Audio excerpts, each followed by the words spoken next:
Olá, dando continuidade, por que nos dizer, concluindo o livro de Daniel, né?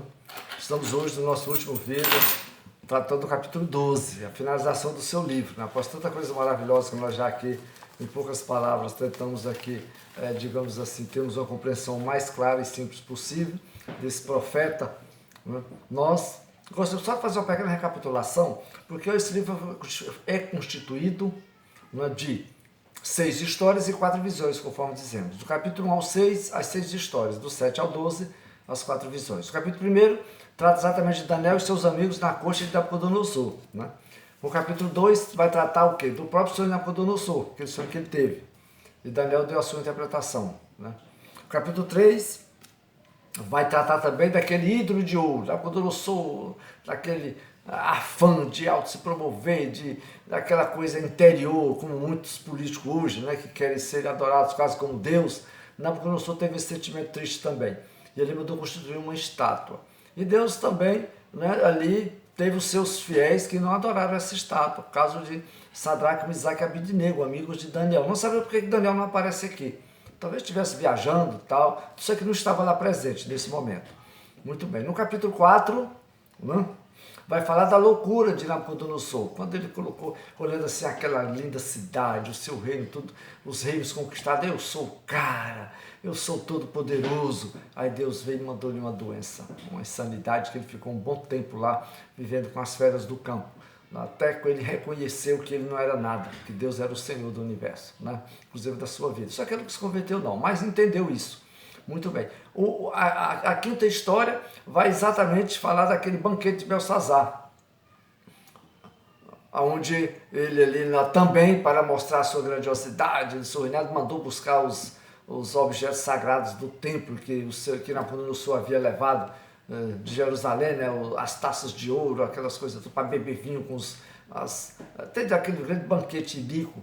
Então Deus foi lá e botou aquela mão escrevendo aquilo na parede, que está lá narrado lá no capítulo 5, né, de Daniel. No capítulo 6 vai narrar exatamente Daniel agora, recebendo também, podemos dizer assim, uma aprovação terrível, porque os inimigos de Daniel estava, né, na corte, e os inimigos de Daniel, e por extensão a todo Israel, não acharam nada do que acusar Daniel. Daniel era aquele funcionário público padrão, honesto, incorruptível, como está fazendo falta no Brasil, né?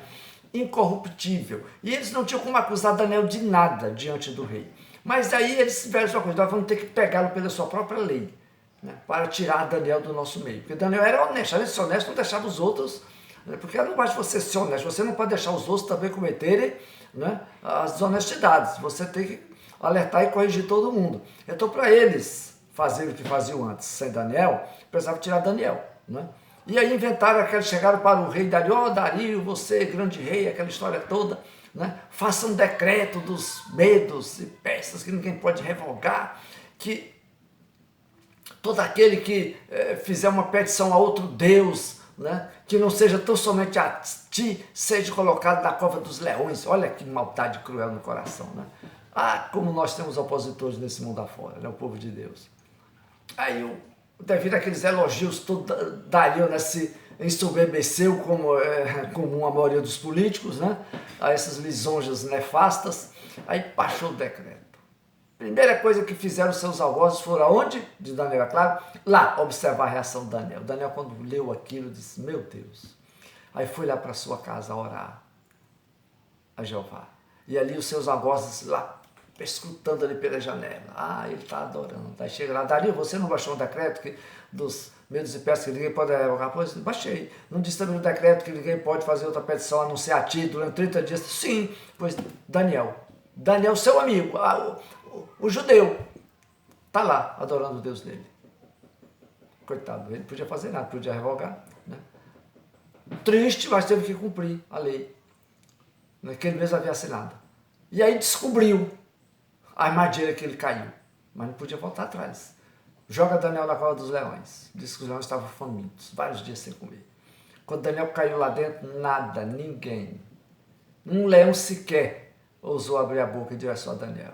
Passou a noite toda ali. No dia o rei, diz naquela noite que o rei nem conseguiu dormir. porque ele percebeu a armadilha que ele caiu mais tarde demais. Mas Deus prove todas as coisas, e aí Deus que cuida de nós, cuidou de Daniel também. Né? Um texto muito bonito, uma história muito bonita, daqueles que são fiéis a Jeová, né? A Deus. E no dia seguinte o rei foi a primeira coisa que ele fez, porque já não havia dormido mesmo, disse que ele não quis saber de mulher, não quis saber de vinho, não quis saber de nada. A sua alma ficou pensando o que fazer, será que o Deus de Daniel, tanto é que ele disse, Daniel, o teu Deus te libertou daí, ele disse, sim senhor, estou aqui, são e salvo. Quando ele viu que o Daniel estava numa boa lá no meio daqueles leões, rapaz, esse Deus é grandioso. Pegou os algozes de Daniel, jogou com seus familiares, tudo lá dentro, foi bater lá dentro, os leões caiu em cima, trucidou todo mundo. Entendeu? Não é que a gente sinta prazer, tá entendendo? No destino dos maus, não. É porque o mal é um ser cruel, entendeu? Nós, como somos cristãos, o desejo do nosso coração é que aquela pessoa deixe de suas maldades, não deixe as suas maldades. Pois muito bem, então encerra aí as 6 histórias do capítulo 6. Do 7 ao 12 vai tratar o quê? Das profecias, né? Dos sonhos. Aquilo que Deus iria revelar para Daniel devido a essa intimidade que Daniel tinha com Deus, Deus resolveu livremente dizer, Daniel, vou revelar certas coisas para você do que vai acontecer ao seu povo. E aí do capítulo 7, ele vai tratar o quê? Daquelas visões, a visão das 4 feras, que apresenta exatamente os 4 reinos pós, né? Ali os babilônicos, até a vida de Cristo Jesus. Né? O 8º é a visão do carneiro, que representava o povo grego, e o bode, que é exatamente o antigo Epifânio. Né? A 9º capítulo, exatamente a profecia, a famosa 70ª semana de Daniel, que ainda está em aberto. Toda a história da reconstrução, do edito da reconstrução dos muros da cidade, até a vida do Messias, ou seja, o Cristo. E aí chegou lá, fechou as 69 semanas, mas faltou a última está em aberto ainda para o povo de Israel. E aí nessa última semana foi enxertada a igreja, né, através de Cristo Jesus, porque os judeus não quiseram, não aceitaram, não receberam Jesus como o seu Salvador, o Messias, mas ao contrário, foram crucificá-lo, entendeu? E nós temos vários versículos do Novo Testamento, dos apóstolos que compreenderam essa verdade e passaram para nós. Muito bem. Então aí no capítulo 10 e 12 trata exatamente da última visão, né? Sobre os últimos dias, né? Aquela visão escatológica que está para acontecer. E muita gente duvida, mas vai acontecer. Pois muito bem. Então isso é uma apresentação do livro de Daniel, repetindo evidentemente, vocês já viram isso nos estudos pormenorizados. Então chegamos ao capítulo 12. Na minha Bíblia está escrito assim, o tempo do fim, pode ter outro título na sua Bíblia, né? Então nós devemos entender que, antes um pouquinho do capítulo 11, apresenta quem? O bode, o Nabucodonosor, o antigo Epifânio. E talvez Daniel achava que talvez o antigo Epifânio fosse o anticristo, mas nós já dissemos que ele é o anticristo do Antigo Testamento, já podemos dizer assim, porque ele perseguiu ferozmente, queria o final, a ruína, a destruição do povo judeu. Entendeu? E na sua última ida, porque sempre porque já profeticamente anunciado já pelo próprio Daniel, a luta, a briga entre o que ficou com o Egito, na divisão do reino grego, né? O general que ficou com o Egito e o general que ficou com a Síria, né? Essas duas dinastias se digladiaram o tempo todo. E numa dessas últimas investidas de Antíoco Epifânio contra o Egito, né? Ele não conquistou, ele foi assim, digamos assim, quase que humilhado. Então ele voltou enfurecido. E iria descarregar a sua fúria toda em cima de quem? Dos judeus. Está no meio do caminho. E aí, antes de chegar a Jerusalém, ao acampar o seu acampamento, né, ali na Palestina, entre o mar Mediterrâneo e Jerusalém, ali armou suas tendas, né, arquitetando lançar os seus exércitos contra Israel. Os seus exércitos foram destruídos, né, pelos macabeus. Então veja bem, ali ele morre. Morreu ali, ele não estava na batalha, ele estava lá só aguardando o resultado da batalha. Ele morreu de forma assim, sobrenatural. Morte, como dizer assim, natural, como dizemos hoje, né? Pois muito bem. Mas ali é uma simbologia. Para alguns, é ali que acontecerá também o final do anticristo, aquele anticristo apocalíptico. Né? É lá que ele deverá também acampar os seus exércitos e ele também vai ser destruído por Cristo Jesus quando vier. Né? Lá no capítulo 19 de Apocalipse. Segundo algumas profecias, né, do livro de Ezequiel 39:4, Joel capítulo 3, versículo 2 e o versículo 12, Zacarias versículo 14 e o versículo 2, né, e tantos outros, né, queridos irmãos. Então veja bem, aí, ponto, ficou lá atrás, porque isso é histórico, ficou lá no Antigo Epifânio. Já estamos o quê? 2000 anos depois de Cristo Jesus. Então estamos aqui no capítulo 12. Então, o capítulo 12 vai tratar o quê? o primeiro, de 1 a 3, vai tratar exatamente da recompensa daquele que permanecer fiel, né? Porque diz que no versículo 1, nesse tempo se levantará Miguel, o grande príncipe e defensor dos filhos do teu povo, que é de Israel, isso preparando o quê? O reino milenar de Cristo Jesus, lá, chegando no capítulo 20 de Apocalipse, não é? Então vai dizer também que naquele tempo será salvo o seu povo, e é só lá que Israel vai ser salvo, liberta definitivamente dos poderes das nações. Lá, capítulo 19, finalzinho, adentrando o reino milenar de Cristo Jesus. Entendeu? Então veja bem, vai dizer também que aqueles que morreram, que foram justos, fiéis a Jeová, os nomes estarão escritos no livro da vida. Não no livro da vida do Cordeiro, ou seja, de Cristo Jesus, que isso é para a igreja, mas no livro da vida de Jeová. E eles estarão lá no último dia, uns para a glória eterna e outros para a condenação eterna também. Os que foram fiéis a Jeová no período da história do povo judeu e os que não foram também, está lá o final deles. Né? No capítulo versículo 3 vai dizer, os que forem sábios, pois resplandecerão como o fulgor do firmamento, e os que a muitos conduzem a justiça como as estrelas sempre e eternamente. Daniel era um desses justos, os amigos de Daniel, tanto é que impactou aquela geração. Tanto que quando Jesus nasceu, aí vieram quem? Aqueles sábios do Oriente. De onde? Lá, da região da Babilônia. Caldeia. Vieram adorar o rei dos judeus que havia nascido. Onde eles aprenderam isso? Daniel, o seu povo aqui, queridos irmãos. Foi muito bem. Então, aí nós temos, aí chega no versículo 4, onde diz claramente, aliás, Deus dizendo para Daniel, tu, porém, Daniel, através do anjo, evidentemente, tu, porém, Daniel, encerra as palavras e sela o livro, até o tempo do fim, porque muitos o esquadrinharão e o saber se multiplicará. Muito bem. Nós temos informação para isso. Aqui chegou. Daniel estava ávido, né? Visões maravilhosas e tal, ele queria saber o dia exato, as coisas e tal. Aí Deus disse, Daniel, você já sabe o suficiente, o que o teu povo precisava saber, eu já revelei. Né? Agora tu te selas, ou seja, isso aqui vai ficar oculto por um grande período de tempo, né? No momento certo, eles saberão o que estará acontecendo, certo? É isso que o texto está dizendo. Tu, porém, encerra as palavras e sela o livro. Não adianta mais você questionar, não ore mais, não jejue mais a esse respeito, porque o que eu tinha de revelar já revelei. Bom, Deus é assim, porque tu tem o seu tempo, a profecia tem que esperar o seu tempo para ser concretizada. Nós estamos o quê? Se Daniel foi lá olha o tempo que Daniel profetizou isso aqui, né? Lá pelo ano, vamos supor, 500 e tanto aí, com mais 2.000 anos de igreja, temos 2.500 anos por baixo aí, que não sabemos o dia exato que ele recebeu a profecia.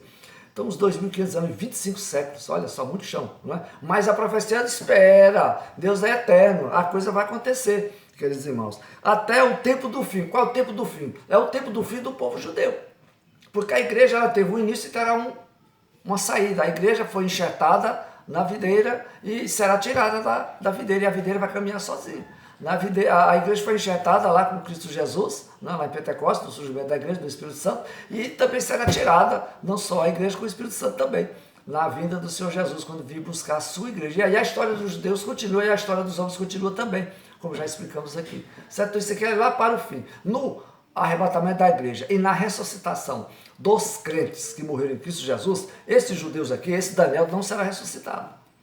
Entendeu? Ressuscitará a igreja, porque a igreja é que governará com Cristo Jesus no reino milenar dele, e não os judeus. Certo? Agora isso aí, vamos lá para Apocalipse, que vai ter aquele povo lá, das perseguições, aqueles foram fiéis aí sim, eles vão, né? Aí é outra história. Serão ressuscitados, mas lá, naquele momento lá não terá o cristão ressuscitado, terá o povo judeu que permaneceram fiéis. O cristão ressuscitado já ressuscitou há muito tempo, porque ficou o crente meramente nominal, esse aí ele é um mundano que ficou, vai continuar com o mundo. Né? Entendeu? Como nós vemos lá em Apocalipse, mas fica lá para Apocalipse, então nós estamos aqui para Daniel. Então ele diz que muitos se esquadrinharão, ou seja, tem versão que diz correrão para um lado e para o outro, querendo saber a veracidade da profecia, a concretização da profecia, e muitos têm se enganado. Né? Quando nós ensinamos o que não sabemos, nós estamos ensinando um erro. Né? E quando nós não sabemos, queremos ensinar, pior fica. Então é melhor a gente ficar e aguardar a realização dos fatos, correto? Então, muitos se esquadrinharão, né? O saber, esse saber não é a tecnologia, é o conhecimento. Né? se multiplicará, ou seja, muitos procurarão entender e compreender. Hoje já temos assim uma grande elucidação a respeito. A turma só não chegaram a dizer um dia, porque não tem como, mas já está muito claro, tanto é que eu estou falando aqui alguma coisa para vocês aqui hoje, né? A respeito dessa profecia. Né? Até uns tempos passados praticamente não tinha nada também, havia muita má interpretação, muita gente dizendo o que o texto não dizia. Mas Deus, no momento certo, vai levantando pessoas para irem clareando o entendimento a respeito da profecia. Você tem que ter muito cuidado, porque vai surgir muito falso profeta dizendo coisas meramente da sua boca, o que não é, correto? Então veja bem, muitos esquadrinharão o quê? O livro, a profecia, não é? E o saber se multiplicará, ou seja, ao passo que os homens vão estudando, vão compreendendo, né? Porque veja bem, muitos tentaram fazer isso, mas digamos assim, numa sabedoria meramente humana, não chegaram a lugar nenhum, ao contrário, levaram muitos ao erro. Então toda a profecia, toda a palavra de Deus, ela é discernida espiritualmente. Então não adianta o cara lá porque um sabe isso, aquilo mais, é um grande, intelectualmente reconhecido, esqueça. As coisas de Deus se interpretam espiritualmente, certo? A humildade de espírito, aí Deus vai mostrando devagarzinho. Então a profecia ela está caminhando, chegou até aqui, né? Vamos lá, porque muita gente acha, não, mas o mundo está evoluindo tecnologicamente, mas quando nós olhamos para o estado natural do homem, está uma tragédia. Quando nós olhamos para o homem em si, como ser humano, está uma tragédia. Haja visto a sociedade hoje totalmente degradada, corrompida. Né? Haja visto os males que nós estamos hoje padecendo com tantas enfermidades e consequentemente dessas vidas desregradas que nós vivemos. Né? E ninguém percebe isso. Apesar da multiplicação da ciência como tecnológica e não do saber, porque o princípio do saber é o temor a Deus. Né? O princípio do saber é o temor a Deus, e o princípio da sabedoria é o temor a Deus também. Então Deus tem que entender que Deus é que vai revelando essas coisas. Ok? Muito bem. Então do capítulo 5 do versículo 5 ao versículo 9, nós vamos ver que Daniel até que queria, procurou entender, ele disse, não, então deixa aí. Inclusive tem uns anúncios aqui de tempos aqui, mas esses tempos que faz menção aqui é para os tempos da tribulação.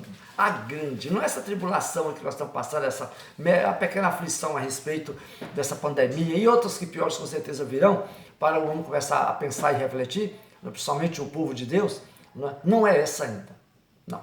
Ali, aquela grande tribulação, a partir do capítulo 6 de Apocalipse, é quando o anticristo botar os pés na terra. Ali o bicho vai pegar, certo? Por enquanto é ensaio.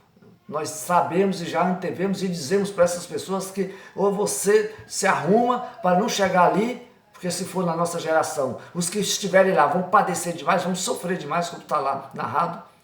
Há tempo para qualquer um que queira entender que Jesus veio para te tirar daquela tribulação, porque ali é a ira de Deus que virá sobre os homens, inclusive para os desobedientes judeus. Não é muito bem. Então no versículo 11 e 12, vai nos dizer também, né, o momento, o que estará acontecendo ali, né? Questão de datas, de tempo, isso aí deixa para quando chegar lá. Quando chegar lá, o pessoal vai entender. Né? Não adianta você ficar conjecturando, fazendo a ponta da caneta, não. Esqueça isso. Qualquer um que venha com essas conjecturas, tire. Nem perca tempo com isso.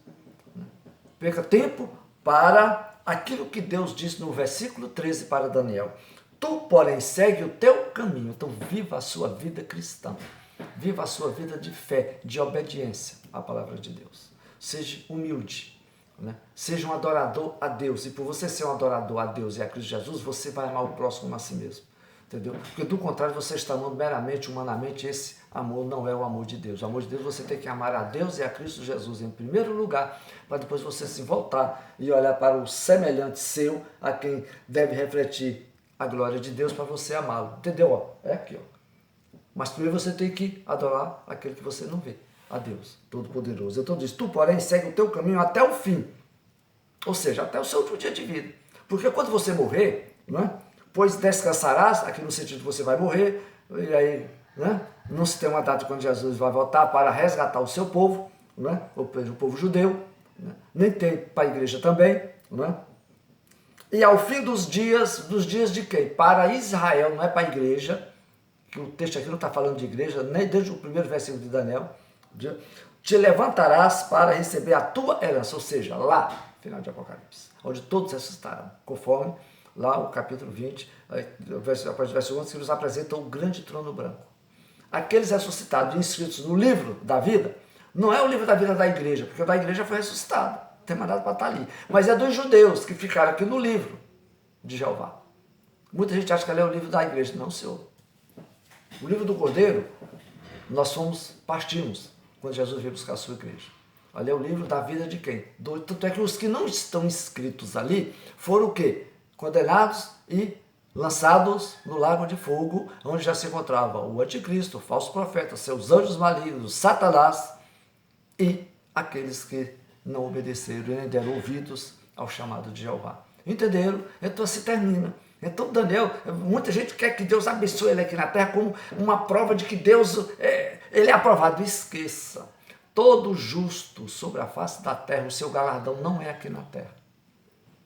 É no céu, que é para lá que nós vamos viver, ou é para lá que nós estaremos indo, e é lá que nós iremos viver a nossa eternidade. Porque se você viver 90 anos, nossa, aquele cidadão, pastor Araújo, já está com 100 anos. O que é 100 anos diante de zilhões de anos, se é que eu posso dizer assim? Zilhões de zilhões. Eleve zilhões por 1 milhão de ao quadrado, você vai ver que é impronunciável. É impronunciável. Não tem como calcular a eternidade. Então a pessoa se vislumbra, nossa, pastor, aquele cidadão ali, parece que eu vi um dia desse aí, tem uma pessoa aqui no Brasil, 117 anos, até que está se segurando, está andando ainda, tá. A pessoa se vislumbra, 117 anos, acha que viveu demais, a maioria dele foi só canseira. Vai perguntar para ele. Choro, dor. Agora imagine uma eternidade de felicidade plena. Foi isso que Deus... Daniel, a tua herança está reservada. Entendeu? Olha que coisa, porque nós já temos aqui, que a nossa semente o quê? Da ressurreição, coisa que não tínhamos. A ressurreição foi um tema que começou a surgir o quê? Nos salmos e nos profetas. E desenvolvida naquele período interbíblico entre o último livro escrito do Antigo Testamento e João Batista, e depois por Cristo Jesus, pelos apóstolos que desenvolveram, né, queridos irmãos, esse entendimento que o próprio Jesus explicou mais a miúde a respeito do que aguarda ou nos aguarda. Né? Então está aí a promessa de Deus para Daniel. Não pode, olha, você fique tranquilo que você estará sempre aqui nos melhores postos aqui do reinado, enquanto você vê os seus filhos, os filhos dos seus filhos, nada disso. Daniel teve o privilégio de vislumbrar a primeira leva de judeus que vieram, né, que voltaram de Babilônia para a construção do templo em Jerusalém. Deus deu esse privilégio para ele. Ele que saiu, adolescente, não sabemos a idade, cativo para a Babilônia, vendo o seu povo sendo massacrado, e agora vê o seu povo sendo libertado. Nossa, que maravilha, né? Então nós devemos entender isso, nós que somos o seu povo, a igreja do Senhor Jesus. Aí, qual foi a promessa básica que dá para Daniel? O do versículo 3. Porque o que foi dado para ele, prometido para ele, foi porque ele foi o do versículo 3. Os que forem sábios, pois, resplandecerão. Né? Não como o fulgor do firmamento. Olha, resplandecerão, perdão, como o fulgor do firmamento, e os que muitos conduzem à justiça, como as estrelas, sempre e eternamente. Está aqui, o que Daniel recebeu. Aonde? Na eternidade. Por isso que nós entendemos no Novo Testamento, somos ensinados assim, que o nosso galardão, ou seja, o que eu ganho, a minha recompensa, está reservada nos céus e não na terra. Por amor gracioso de Deus, Deus nos permite ainda momentos maravilhosos aqui na terra com as nossas famílias, né, com nossos amigos, com os nossos irmãos, né, em Cristo, na reunião de adoração, nas igrejas ou nos lares, onde estivermos adorando o nosso Salvador. Pense nisso. Muito obrigado, Deus te abençoe grandemente. O desejo do meu coração é que de alguma forma possamos termos ajudado a você a compreender um pouco, né, digamos assim, desse livro tão maravilhoso que se chama o livro de Daniel. Esse livro, a partir do capítulo 7, apocalíptico. Ok? Deus te abençoe grandemente. Até o nosso próximo estudo, em nome de Jesus.